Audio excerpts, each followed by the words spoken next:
Got a special guest today. Do me a favor, go ahead, introduce yourself, G. I'm Chris Recinos. I was formerly one of his coaches. I do boxing and fitness training. I do anything you can think of. I'll probably do it. Yeah, so that's Chris right there. Chris is a real good guy, you know what I mean?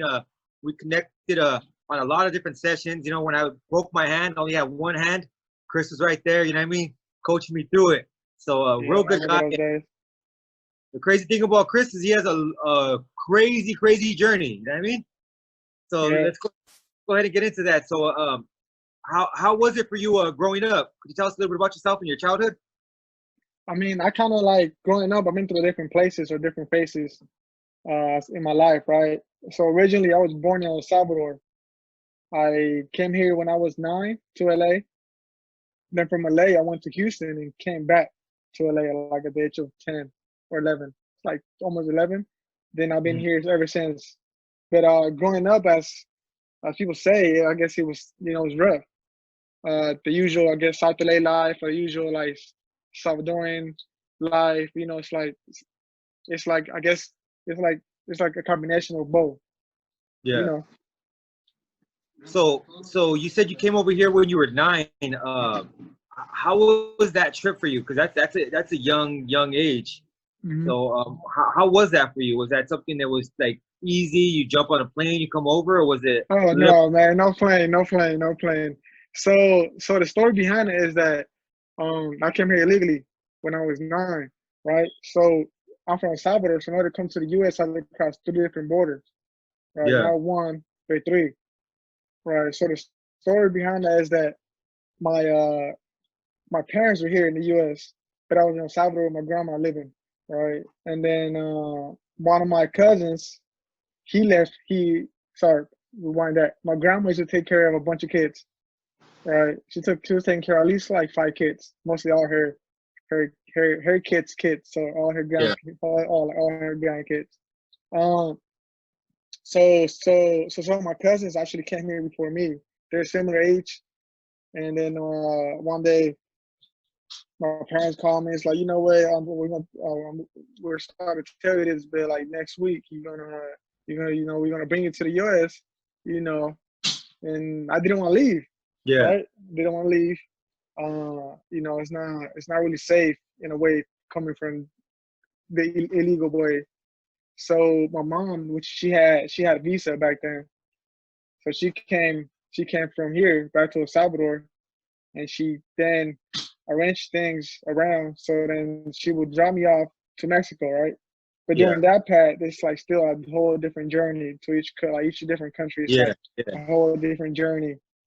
Um, so she came back to El Salvador, arranged things. She and my uncle and like a group of other people from my own little town, which I never knew, came with us, right? And then during the way in El Salvador, I guess as we were passing borders, a bunch of other people tagged along with us to the journey to the U.S., right? And So so when you cross the border into Mexico, from El Salvador, is your mom with you at that point, or she had to go back because she already had her visa? so so what she did is that she came from me all the way from El Salvador to Mexico, right? So we went from El Salvador, Guatemala, and to Mexico, but she dropped me off in the border of Guatemala and Mexico. Okay. That's where she dropped me off, and she came back to El Salvador, and then from El Salvador she took a plane back to the U.S. But So I during that would journey, imagine like that was a little bit more company for you, right? Like that first bit of the trip because you had your mom there with you. yeah. So so what happens after? Now you're leaving Guatemala. You're going to Mexico. How does that feel like? Do you have anyone you know, or are you just like because you're 9 years old? Are you on your own? Yeah. I wasn't even 9 yet. I was about to be 9.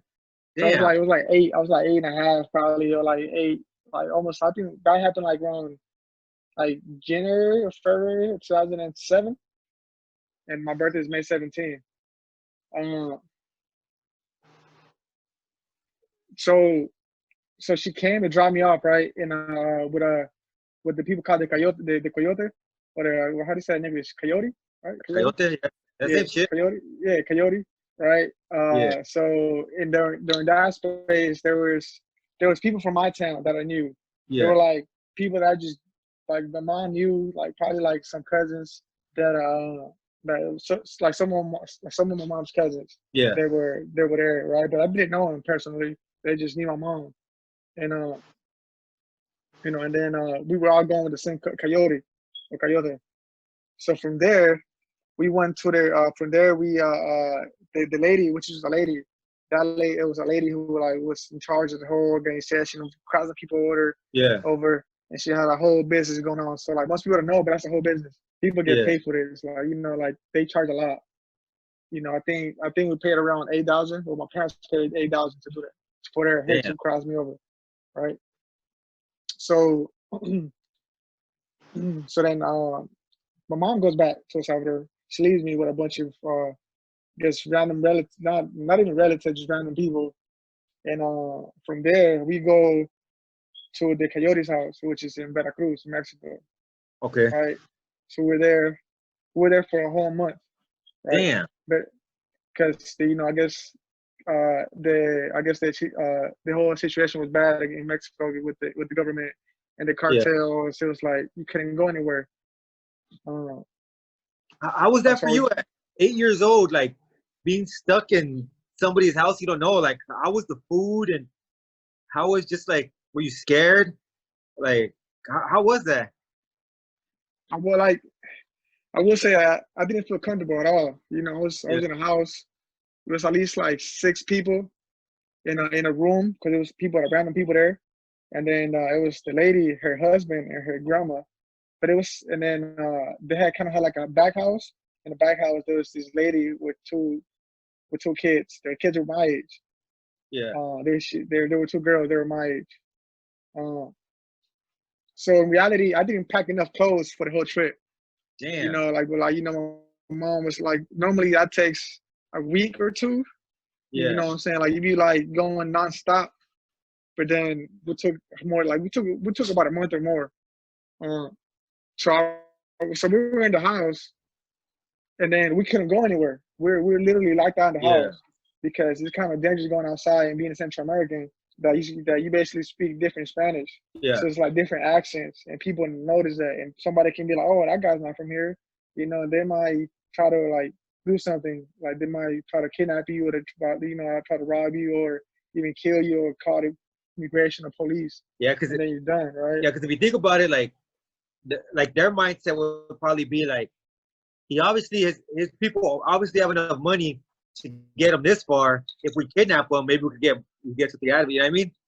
Yeah, yeah, yeah. That's what it's mindset. Matter of fact, on the way here, sorry, on the way from El Salvador, so on the way from Guatemala to Mexico, uh, there was a part where um so before that, right? So during those trips, people get robbed and killed all the time. But some people Yeah. don't know that, but people get robbed and killed all the time when people cry. Like people try to make the American dream, right?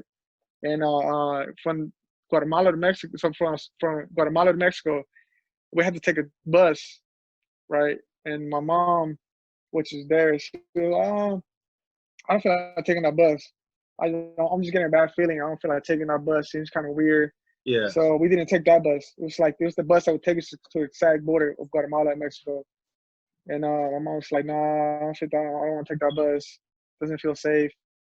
Uh, then we took a different bus, and then once we got to the border, we noticed that like people over there were talking about that bus that we were supposed to take. People got killed and robbed, you know, Damn. on that bus. Um, things like that. These like happens regular to people, and like uh, in the crossing of like countries, like happens a lot all the time. Yeah. So then in Mexico, I was there for a whole month. Didn't have enough clothes, so I would literally have to be in my boxers all the time because I didn't Damn. have no enough clothes. So like I would use my boxers as clothes. Um, the food is good though, I guess, because it was more like indigenous food because the lady's grandma was actually indigenous. So it All was right. All right. like kind of like different than like Mexican food, like the Yeah. Mexican typical food, I guess because the Yeah. lady was indigenous. So it was like completely different. So did they Um, speak Spanish or they speak like Nahuatl and shit? they spoke Spanish. Yeah, they spoke both languages. Okay. Um, so then I was there for a whole month. And then during that process, during that process, all the people I was there with actually left. So I was there Oh, by myself. I was there by myself because everybody got tired of waiting. Because like the first week, everybody dipped out. yeah. All the people that were there with me left. So I was literally by myself for about 3 weeks, just me in the house, and then the lady and the kids, and the back house kids. So I was just there for like I was there for yeah, like in total by myself for 3 weeks. I'm pretty sure it was like 3 weeks by myself. So during that process, I couldn't go out. I was just literally like inside the house. Uh, sometimes they the lady the coyote her dad would take me with him to do a cane work. So that they had like down the street from their house just like a cane field, and then Yeah. they would take me over there and they like work with him to do cane, like cut cane and go back. That's basically my routine: go work, come back, go work, come back. I wasn't getting paid anything though. It was Yeah, that's fucked um, up. just work. Yeah. But I would talk to my mom. My mom would call me. She was like, my mom would call me crying like, "Oh man, like we miss you. Like, I'm scared. And, like, like I don't know what to do. You've been there too long." Like it was tough. We were there for a whole month inside the house, trapped. I couldn't go out. I was there for a whole month trapped. Couldn't do anything. Just literally eat, play with the kids, go to work, and come back. At any point did you think like, man, I'm probably not gonna make it to see my mom. I'm probably gonna end up back in El Salvador. No, it was no. I feel like for me, I feel like I would just it was just like such a young age that I was just like kind of just flowing with it. Yeah. Like I knew it was dangerous, but I guess I just didn't care. I was like, man, if whatever happens, happens. I was more Yeah. like I was aware of like the situation and what happens because I know people as a kid that will come back from here going from trying to cross the border with missing arms, missing legs, or a lot of Yeah. people never make it. You know, Yeah. I knew kids or adults that never made it. They disappear or they come back dead. So I kind of Yeah. knew, but I kind of knew I would make it still. But it was that. It was rough being in the house. You know, So what happened when you finally were able to leave?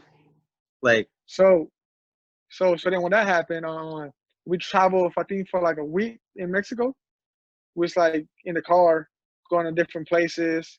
We took the road, so kind of took like the more, I guess the more, I guess it took the more luxurious route, like the yeah. luxury route, because most people don't Yeah. have that like money. Like, well, in reality, my parents didn't have money either, but they sold everything. Yeah, they had Yeah. cars. Like, my dad saw like he had two cars.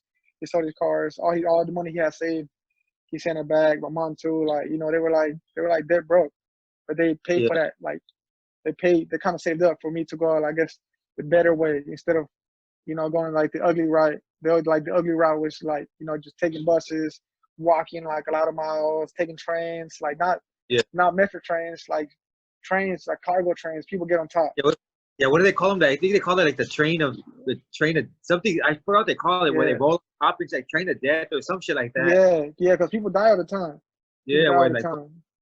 people like fall off of those shits when they fall asleep and like fucking try Yeah, to and just slip and you know what I mean? That shit yeah, tumbles you. yeah, yeah. It's like real serious. Um, so literally, like most of my trip was actually in a car. But technically how it worked is the lady was actually connected with the cartels too. Yeah. So it was like, so you kind of have protection from them, right? In a way, it's like certain aspects. Yeah. She also had money, so like during the way, through Mexico, they were like, we would go to certain stoppage, like as checkpoints. So like in the military will be there, they'll ask for your IDs and they'll look at the car and be like, oh yeah, who's this, right? And the lady would try to help me like to kind of teach me how to speak like the Mexican accent. Yeah. So Yeah. sometimes I would like, like do like, hey, dude, like talk different, like try to Yeah. speak different. Um, so we drove for like 2 weeks. We drove for like 2 weeks until we got to the border. Uh, it's under Arizona. I don't know what state is that. It's not. I think it's TJ, Tijuana. That's San Diego then. If it's TJ. No, it wasn't San Diego. It was it was Mexicali? it was a state like under Arizona. I don't know. But it's in Mexico though. I don't know. I don't really know the name. But I came that way. Um, Yeah. so then while I was there, we were so from there she was supposed to from there I was supposed to be transferred to a different coyote, Yeah. right? From there, so from like in the border of Mexico and US, I was supposed to be transferred to a different coyote to Yeah. somebody else, right? But then when I got there, the other coyote was like, "Oh, this kid's too big. I'm not gonna take him. I can't take him. Like, he's too big. Like we can't, like that's unacceptable. We can't take this kid. It's too big. Yeah. Like we thought he would be like 5.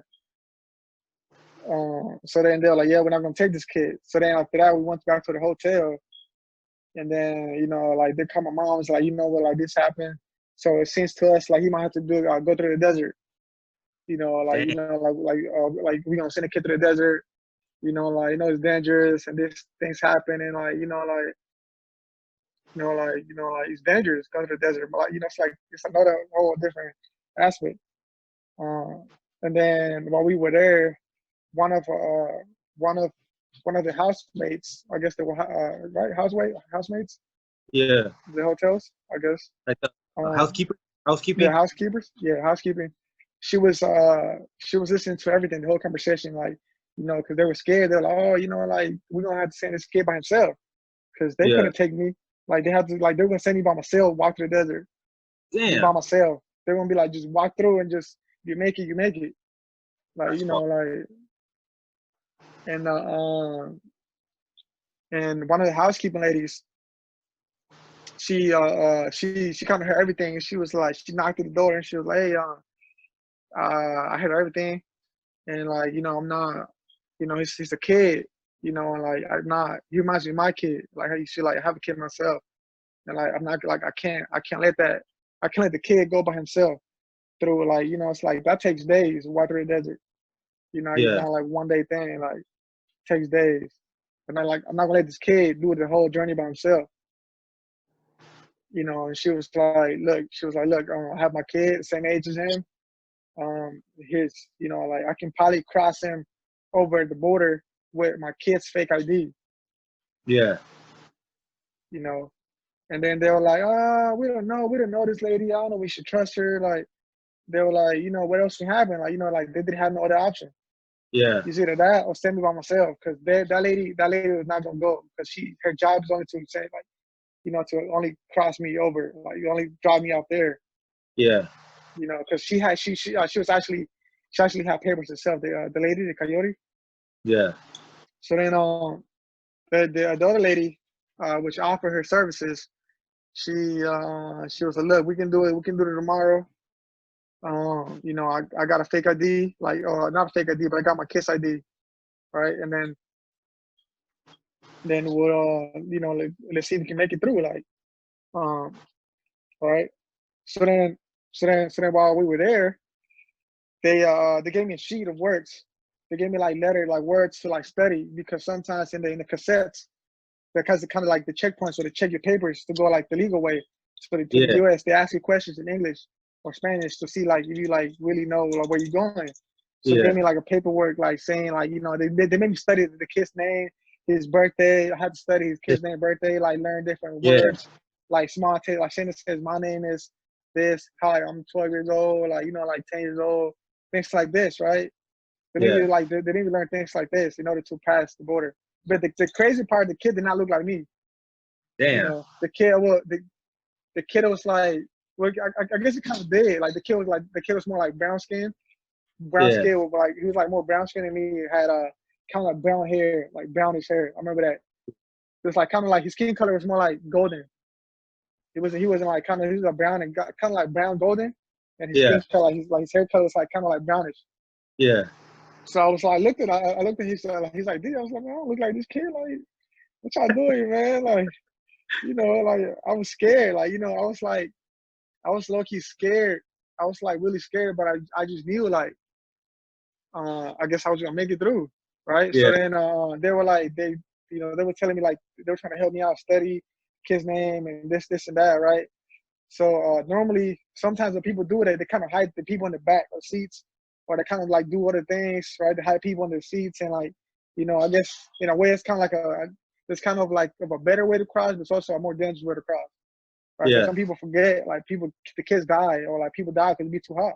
They're like, you're Yeah. in the desert, and sometimes you be there for hours in the cassettes, like Yeah. you be there for hours, waiting to cross over. So then, they put me in a car with the lady, a random lady. Nobody knew the lady. She could have easily, sorry, uh, she could have easily just took me the wrong route and just be like, oh man, like she could have easily just kidnapped me. Because she wanted to. But Yeah. she helped me out. So during the process of crossing, they were like, just look the other way. So don't look at the guy, because the military, the military, they come at you asking for your paperwork. So I just have to look the other way like this the whole time the car ride. And then, I was scared. I was like real scared. I was like, man, this is it. Like, if I don't make it here, I get sent back, and I would never come to the U.S. So I'm there, right, and then I'm looking. I got to start looking to the right, you know. Uh, they we kind of like get closer to the cassettes, and the guy comes to the door. The window's like, yeah, like and can I see your gas IDs? And the days, yeah, this is my kid. But actually, the lady actually spoke English perfectly. Yeah. I don't know how, because she was working as a housekeeping lady, but her kid actually had papers. Her kid had like a U.S. citizen. Yeah. So it's kind of odd. The whole thing was odd. And then the guy came. There's like, oh yeah. The guy didn't look at me. I was just chilling. Like you're just kind of like scared, looking to the side. And he looked at AD, kind of gave me like a quick look. Looked at her, and he's like, all right, good. I just passed through the Yeah. cassette, And then I get there. I was in Arizona, right? We drove for about like 5 miles, probably Wait, less. real quick though, how did that feel? Like for you, like shit, like you passed the border. Like, did you think like, damn, I made it, or did you know that you were out of harm's way, or like, did you see that? Did you get that was a big deal? Yeah, yeah. Like, I actually knew. I was like, man, like it's basically it. I'm like in. I'm like Yeah. in. I'm like inside the country now. I'm like inside the country. I'm like inside the country. So they drive me off at a Walmart. Like the first thing I see in America is a Walmart.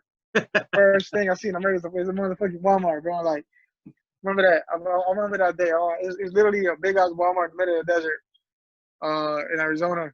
So Yeah. they go inside the Walmart, and then somebody else picks me up. A different like a different group picks me up, Yeah. and they take me in. Cause remember, like I'm wearing like super like I won't say dirty clothes, but like like yeah, kind of say like dirty clothes, but it's more like like I look like an outsider. I look like I straight out just crossed the border, like Yeah. Yeah. you know. Yeah.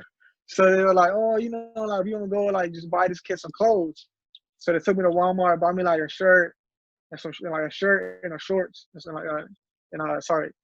some shorts. I remember that it was a black short that spelled cool, COOL, with hand signs. And I was like, Yeah. man, I wonder what this says. I just never knew what it said. Uh, Yeah. and it was like a cool experience. I mean, it was like, I won't say a cool experience, but it was more like, I guess, it's a journey. Yeah. So from there, that group drops me off in LA. So I'm in LA for about like 2 months. I'm in LA for about 2 months in LA. My parents are actually in Houston. So I'm in LA by myself. Actually, I'm in LA with my auntie and her kid, which is my cousin, which I knew from back from El Salvador. But they were Yeah. here. They were here now. Right. So during that process, my auntie didn't have a house or anything, and she like like she couldn't afford rent. So me and her son would literally bounce on people's houses, like sleeping floors. We did that for like 2 months until my mom picked me up. My mom came pick me up, and then from there I went to Houston and lived there with my parents for the first time. So basically, like I didn't know my dad, Yeah. and I kind of knew my mom.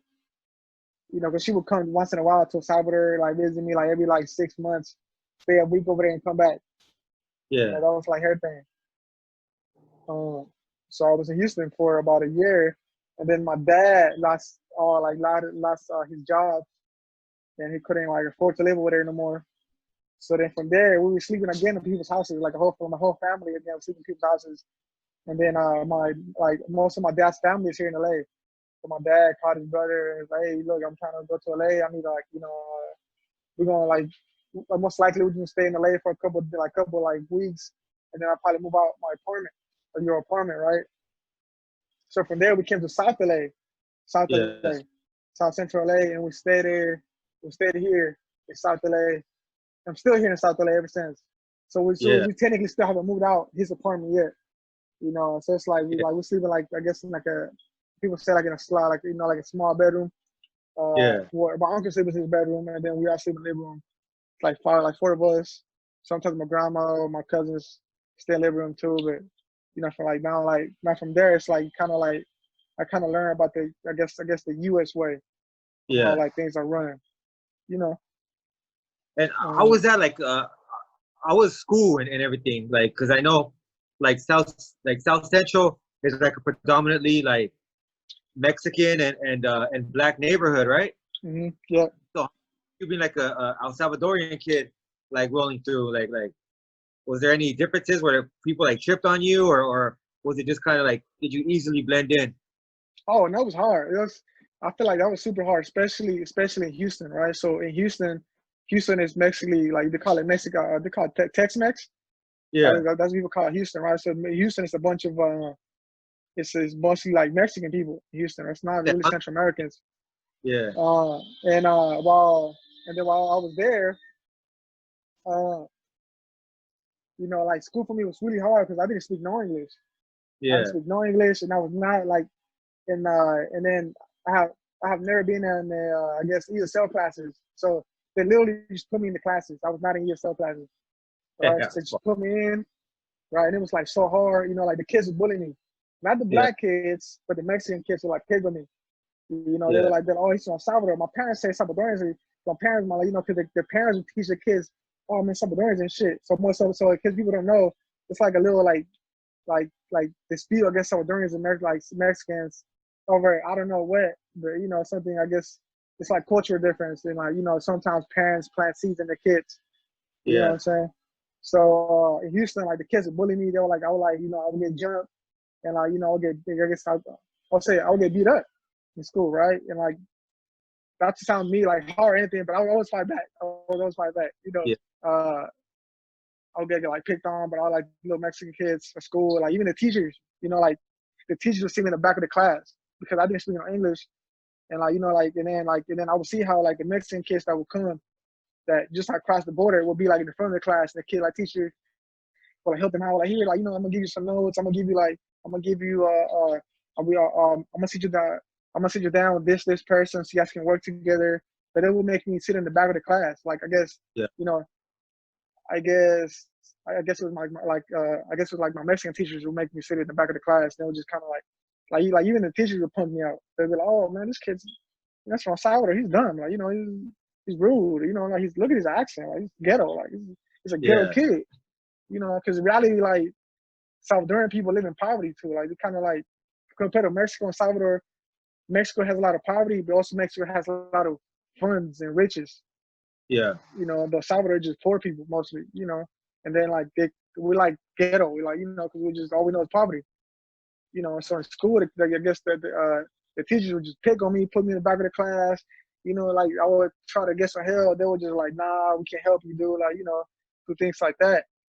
And like the kids would like make fun of me, try to beat me up. Like they'll try to push me away. During, I remember this. I remember this altercation. Like it was like 6 group of kids. They came up to me, said, "Oh man, like we from Salvador, dude, man, fuck Salvadorians." Like like came on me, like like they try to like they basically one of the kids came, choked me out, on the floor. The kids are kicking me out, what I'm saying? Then the crazy part that the same teacher saw that, right? And then she was like, like I went up to her, she's like, "Look, lady, you see like you fighting the kids?" And she's like, "Nah, you guys are just playing around," you know. So then, like literally, I would like I would never cry in school. I would never cry in school or anything. I would just like kind of tough it out. Then I would get home and cry. I would get home and cry, "Mom, I don't want to be here. Like, the kids don't like me. I'm getting beat up at school. Like, the teachers don't like me. They see me in the back. Like, y'all like, I'm not learning anything. Like, you know, like it was like that tough, you know. But the funny part that in Houston, I actually live in like a town that's mostly black and Hispanic, black and Mexicans too, right? And then Yeah. like I can't live like in apartment complexes. They're kind of like they were like projects, but like I guess a little more better than the Yeah. projects. You actually have to pay rent, so they're not Section 8 stuff. Let me see how much I get. Yeah. Uh, so so I was there, and the crazy part that when I was there, like in those apartments, that most of my neighbors was black. So my neighbors next to the side were black. My neighbors upstairs were black. My neighbors to my left side, they were Mexicans. And mostly my little like at least that little section, mostly everybody they were black. So then Yeah. like, you know, like I would come out sometimes after school and I would play with the kids, the black kids. I didn't speak no English, they speak no Spanish. So we'd like kind of interact that way. We'd just hang out and like play around. Like they didn't care I was from Salvador. They thought I was Mexican. I was like, they'll be like Yeah. a Mexican kid. I'd be like, Yeah. what the fuck, bro? I ain't from Mexico, dude. But we Yeah. gonna be friends, you know. So so I guess I kind of had that lingo already. So I Yeah.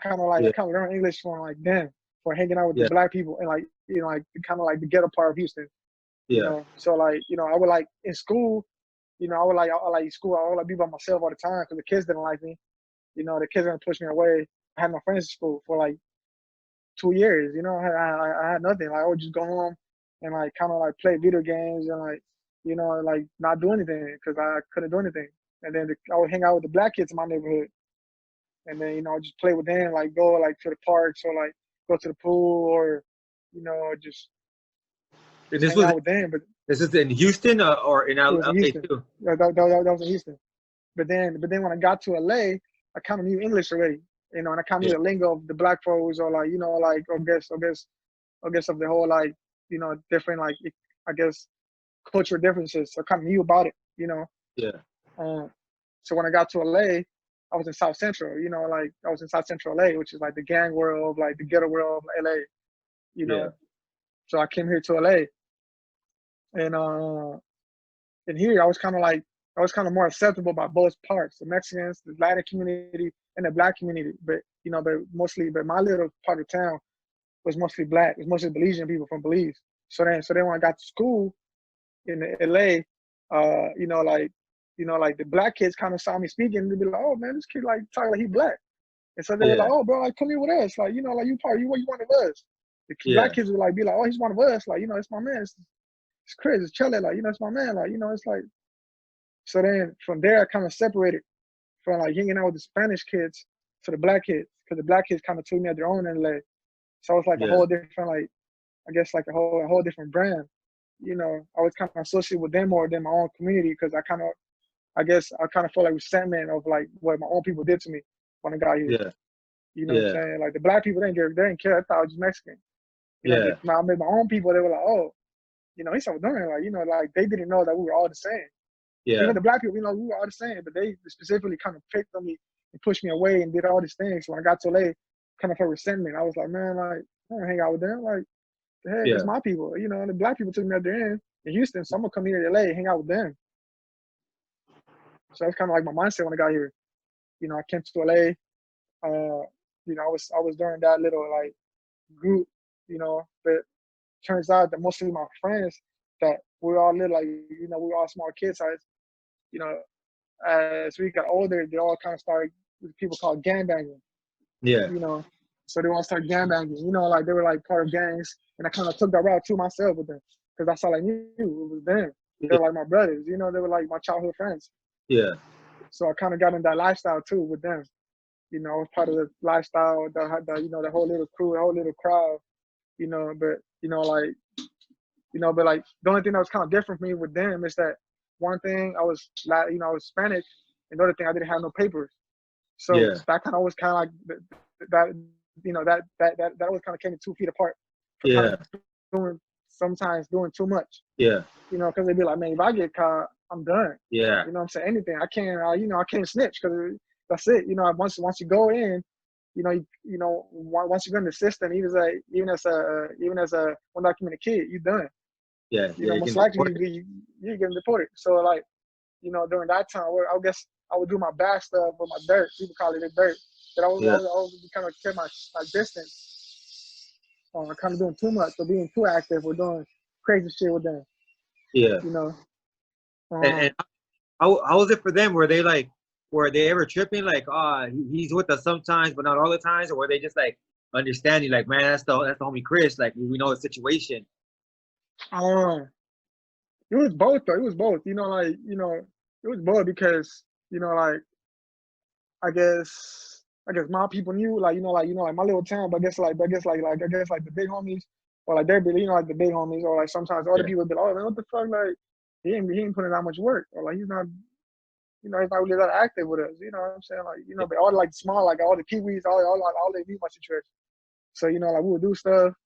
And like for example, like this one time we all got caught doing some dumb stuff, and then they looked at me just like, bro, like what I'm saying, like hey, like one of my other homies like, hey, bro, like what I'm saying, we gonna take the blame. They looked at me like, bro, don't even trip, like it was like we got caught doing some dumb shit, and then my friends kind of was like, bro, like like don't like you gonna say you did it, so they kind of took a blame for it.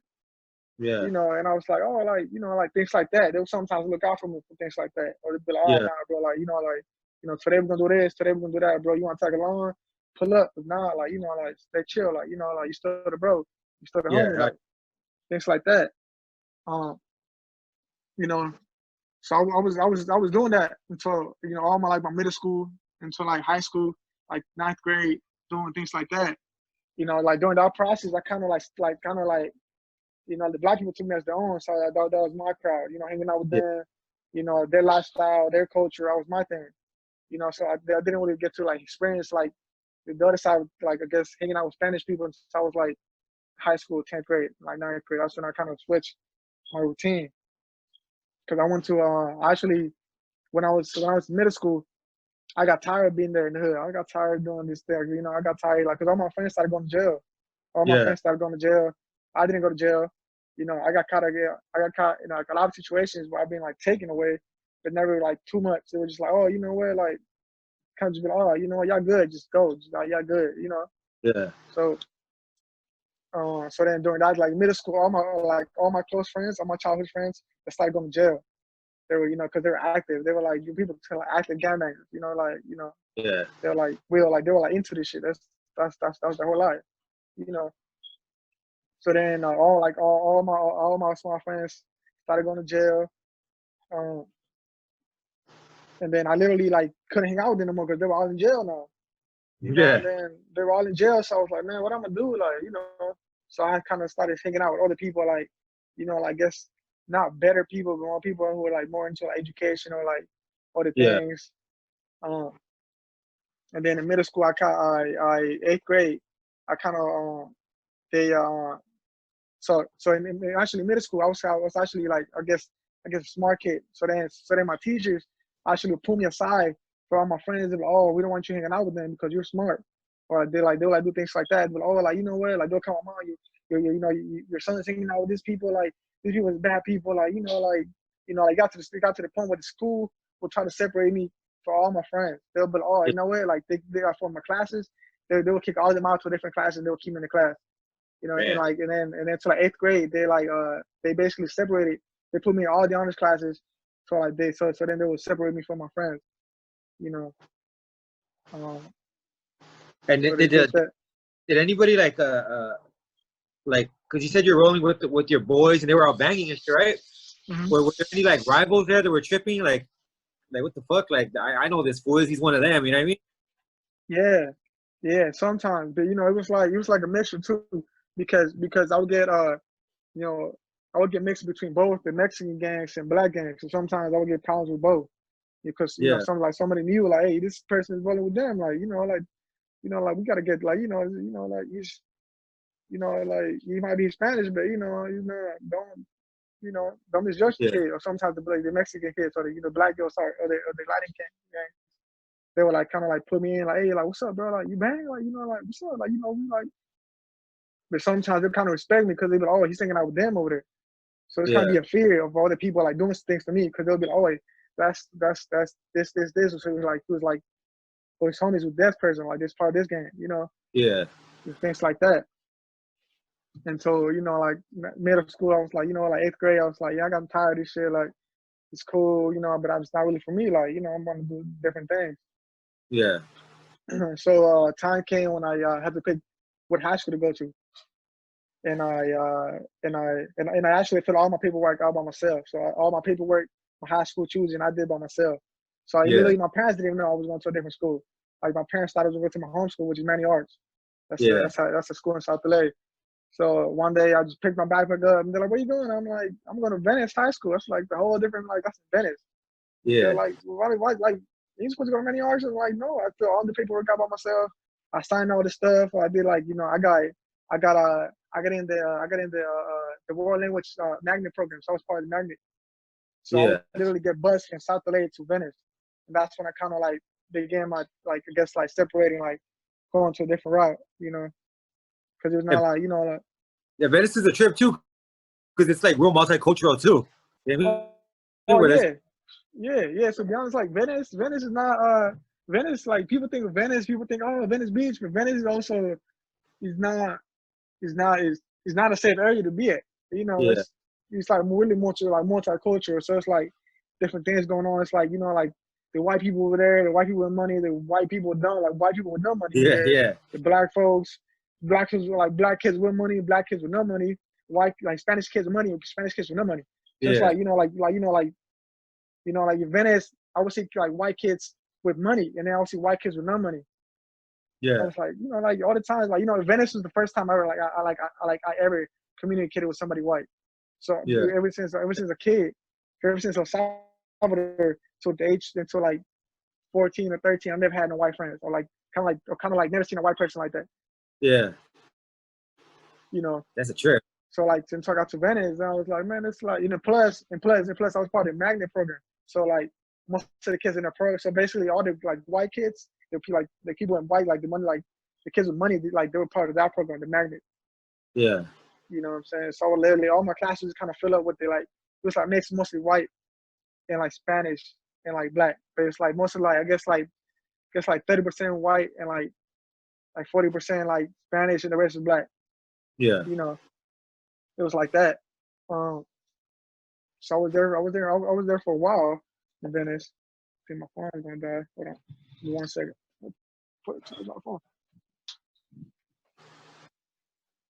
Sorry, my bad. I Yeah. don't want my phone to die on us.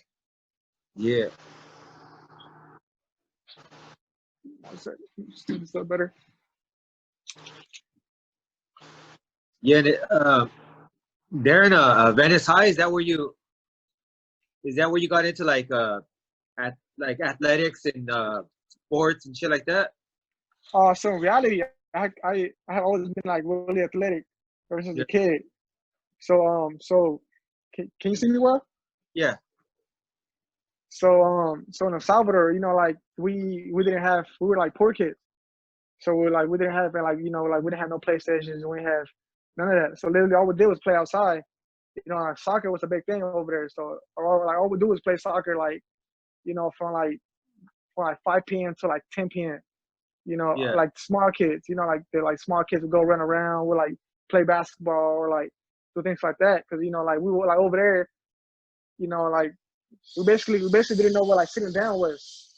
So we'll Yeah. just be up. So the whole day we're just like literally we go to school for a little bit, come home and just hang out in the streets. Like just imagine like kids like being like 6 years old. Like we walk miles sometimes to the park by myself. We'll come Yeah. back like walk like 3-4 miles, go back home. Like because we didn't have no parents. All our parents were here. Yeah. So we had some technical difficulties, but we're back with Chris. And what I want to do is I want to talk a little bit about your training and how you got into that. So basically, I've been active ever since a kid, right?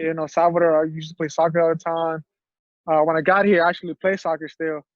So it kind of has always been like active thing for me, like being active or being like, like if I don't move, I just get depressed. So when I was in Yeah. Houston, I was like, I would just go home and like, chill, like literally work out on my own, like look at our workout videos and play video games. That's literally all I would do is stay inside the house in Houston. So then when I got here, that's kind of a thing. That's kind of a thing for me too to just work out. So Yeah. I would just like do push-ups or like sit-ups. You know what I'm saying? I would just always work out. That was my thing. But the thing that kind of messed me up, that was in the streets, and then I couldn't really get into sports because I was like that was not my priority. Yeah. You know. So I didn't really get into like boxing until I was boxing like fitness and like the actual concept of fitness, where I actually knew what it was. So like learning about the body was until I was like in ninth grade in high school. Um, One of my friends, who was also another gang, like kind of like a gang affiliated, he was part of this little boxing team in Pico Union, which is an Yeah. area in downtown, which is kind of known as a ghetto area, I guess. And then Yeah. they actually had a community gym for the kids to like stay out of trouble. So I started going to that gym when I was in ninth grade because it took me there. It was free, and then while I was there, I kind of knew like the process of working out. They taught me like different levels to boxing and working out, and then actually some of the guys that were there. So basically there was two times, right? So basically how they worked. So basically how the place worked was that it was free for the community, but the gym was sponsored by it was sponsored by USC college boxing team. So All right. they had a contract with the place saying that saying that that we allowed you to train the kids from like 6 to 8 Monday, Wednesdays, and Fridays, but then from 8 to 10 we come here like like to spar and like train like their little like team, Yeah. the USC team, right? So then I actually got kind of good. So then they were like, oh, like, stop coming like with us. Go with come at 8, spar, go and talk to them. Yeah. So I started going there. And then actually some of the cast that was actually part of the team, uh were actually coaches in Santa Monica to different gyms, like, like Boxer and the Glove Works. So someone who actually coaching those gyms already. So I Yeah. was like ninth grade, I was like, this is dope. Like, yeah, you guys working in Santa Monica and getting paid, like, I was like, but I kind of put it back in my head. I was like, oh, like I feel like one day I could see myself doing this, Yeah. and I kind of saw like the gym was Boxing Man. One of the guys used to work there, and he actually knew Leon, and like kind of like the owners of Glovers, and he would tell me about it, like, if I'm making dough, bro, like this and that, and and I kind of put it back in my head, and then I kind of stopped boxing because I kind of got like it was too much in school, and I was like doing other things, Yeah. but I was still working out. I was still working out. Actually, 10th grade, I kind of like went through like depression mode. Simple like kid stuff. Kids go through Yeah. that, like teenage stuff. So I kind of stopped doing all that. I just literally I would do is just eat, just hang out. So then I got back into fitness like 11th grade. I started taking care of my body. And then 11th grade, I actually hit another like depression mode, and that's when I kind of like noticed. I was like, I kind of was reading a lot into articles and about food and working out with it, and then what it does to the body. And I Yeah. was doing a lot of reading, so I kind of switched my whole like integration around. I was like, you know what, I'm gonna stop drinking soda. I'm gonna stop eating meat. That was in high school. I'm gonna stop drinking Yeah. soda. I'm gonna stop eating meat. I'm take care of my body. I'm only drinking water now. I'm like I'm not smoking. I'm not drinking. I'm not doing any of this stuff no more. And that's when I started getting to working out, like working out. But I've been coaching ever since I've been coaching boxing ever since ninth grade.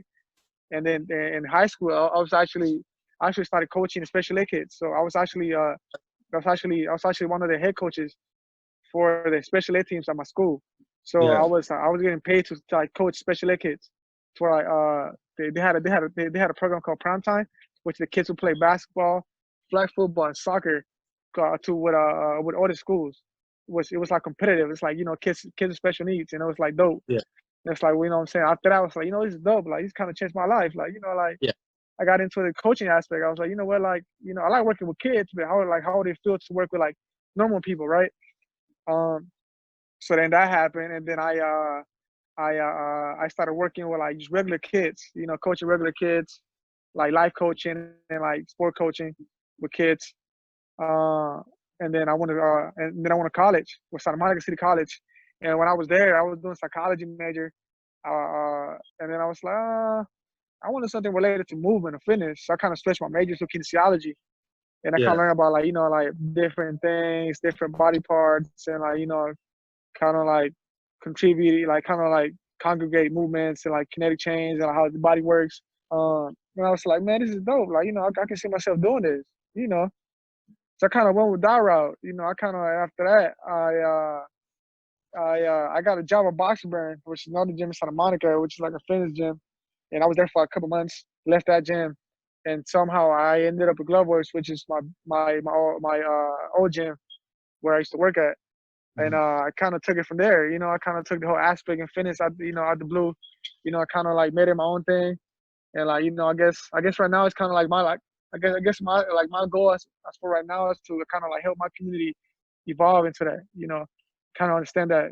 Like it's like fitness or like health, like it's like kind of like promote it as a Yeah, more yeah. stable. You know what I'm saying?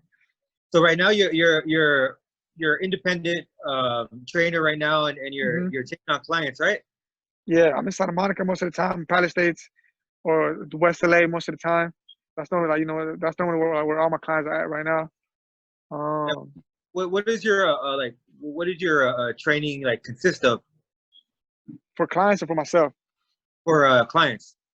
For clients, I kind of mostly do like mobility work, mobility, strength and conditioning, and boxing. That's normally what I'm doing right now. I kind of mix everything together and put it all like in a whole session.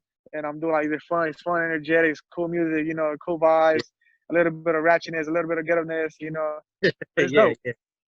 Yeah, It's because I dope. remember like I said at the beginning of the interview, I remember when I broke my hand, I was concerned, like, man, is anyone going to work with me? And you were like, fuck yeah, who rolled through? We'll do it Yeah, one-handed. So I like that because it shows that you as a trainer, you're willing to work with somebody's limitations. You know what I mean? And yeah, just because they don't have uh, certain abilities doesn't mean they don't have the ability to work out. You know what I mean? And I yeah, really yeah. appreciate it, like for real, G. Hmm. Yeah, Yeah. man. Yeah. But I came a So long way, man.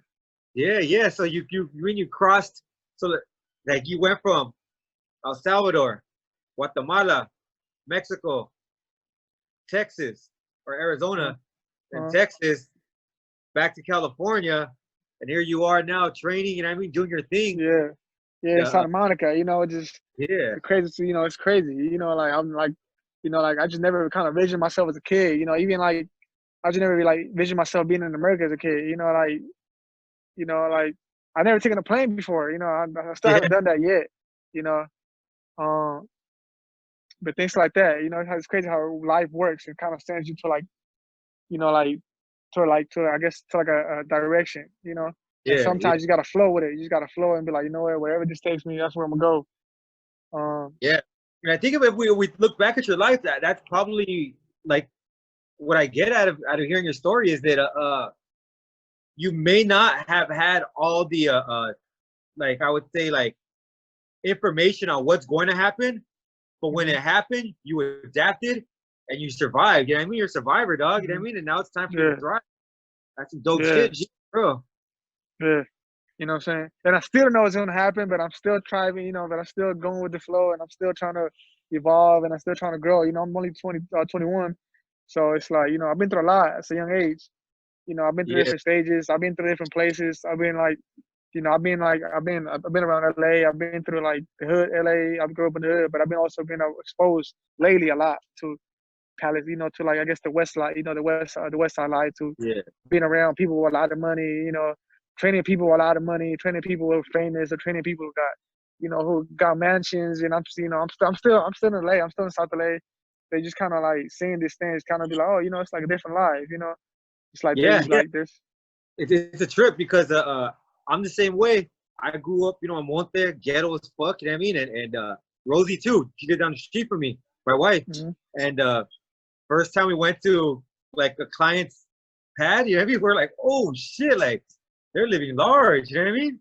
And it's Yeah, crazy because it's like, but in a way, if you surround yourself with people like that, that shit rubs off on you. You know what I mean? Where yeah, it does. you strive for that, and I'm glad you're in that Yeah. position. G. So what's the plan now? You got your independent training. Uh, Uh-huh. you have a schedule, or how people contact you if they want to So work. So I'm doing mostly like Instagram, my phone number. My Instagram is Chris.Recinos. And my phone number is 32 probably won't give that out. But my email is Christopher Recinos517 @gmail.com. And I'll put those in the link below. So on the Mhm, description, if anyone wants to hit up Chris, mhm. go ahead and check the description. You'll see his Instagram page. You'll see his email, and if you or you could just comment, and I always read most of the comments. You know what I mean? And I'll give you the Yeah. information. So yeah, appreciate you taking the time to chop it up, G. Like you've had a long journey, and Yeah, I still got a long journey to go. You know, I'm still not yeah, done you're only fun. where I'm at. But you know, I got a long journey to go, and wherever I go and then wherever I end up at, you know what I'm saying? I guess I'm just meant to be there. You know, Yeah. I've been through a lot of stuff, and I'm still going through a lot of stuff, but you know, it's part of life, it's part of the journey, and I'm still moving forward, and I'm still, you know, trying to go ahead and like, you know, doing things, you know. But So let me ask you, because you know this channel is about growth and a lot about youth incarceration. Let's say if there's a kid that gets out of juvenile hall, right? Doesn't know what he wants to do with his life, but he feels like let's take it back to you. Like you said, being that 8-year-old kid in El Salvador. Like you said, you're doing things now that you never even imagined. What would you tell a kid just getting out that's like, I want to do well, but I don't know what to do? What would you say to him? mm, I feel like, like, in my opinion, I feel like you gotta learn by yourself more. Yeah, Um, Kind of like, what I did is kind of try to seek out more, like, like I guess from my experiences too, because I know a lot, not a lot. I basically been out hanging around, like kind of been exposed to a lot of people who've been incarcerated or people who still incarcerated now, or people, things like yeah, that. And like, sometimes it's all about what you put out. It's all about the energy you put out. What are you seeking? Like how you speaking. It's all like I believe in energy. And then yeah, if you really want it, like the universe will give it to you. But it starts, but it all starts by you seeking out for more. Trying like if you tired of being in the hood, if you tired of doing things like this, seek it out. Like go. Like you probably cannot move out the hood yet, but go. Go spend some time somewhere else. Go to the park. Go hang out in the park. Go to the beach. Go pick up a book. Things like that. Because that's kind of what separated me from my peers. I was like, I'm gonna go pick up a book. I'm gonna do this. I'm gonna just, I'm gonna go for a run. Do things that kind of like, like inspire you to do better. Hang out with people that inspire you to do better. Like right now we got social media, we got all these things. Follow accounts that inspire you to do better. Follow, like YouTube videos, just, people that, you know, you know, I say try to like not imitate, but try to follow the footsteps that people have put down in their path for yeah. other people like us. You know what I'm saying? Oh yeah, So, like in my opinion, it's like the best thing to do is kind of gotta know yourself. Even me, I feel like completely I don't know myself, but like kind of have like a view or like or a perspective of like I guess of who I am as a yeah, man or you know or as a human being. yeah, So like it all starts by you wanting more and seeking out more. That's the first step. Wanting more, write it down. I got I got journals of me like in middle school saying one day I'm gonna get into boxing. Writing this down. One day I'm gonna get into boxing. One day I'm gonna get into boxing. One day I'm gonna get into boxing. Next thing you know, boom. Like I'm into boxing because as a kid, that's always like that was always one of my dreams. I was like yeah, in elementary school, I just always wanted to box because I was like in Salvador, literally there was only two things we did: play soccer and fight. You know, yeah, so when we got here, what I'm saying, I still had that fighting mentality in me. I was still like fighting kids at school and things like that. And I was always like, man, one day I'm gonna get into boxing. And I like ever since a kid, it's like third grade, I'll tell my dad, you put me in the boxing, but I never had time. Then like somehow I got into it, and then now I took that goal and like made it into the fitness aspect of boxing. And now I'm like I'm a boxing and fitness trainer, strength and conditioning in Santa Monica. Mostly based in Santa Monica and Palisades. And yeah. oh yeah. Well, Well, I appreciate you spending time with us, Chris. Like thank you you so had a much, bro. dope ass journey, and I know you mean you're gonna be it'll be big time, dog. You're gonna know about Chris Recinos. All right. Yeah, man. Appreciate it. Well, appreciate it, and everybody else. That's Chris Recinos. I have his information in the link. Yeah, Check him out. Get that work, but make sure you come correct. All right. I'm yeah, out. thank you. Appreciate it, big Peace. bro.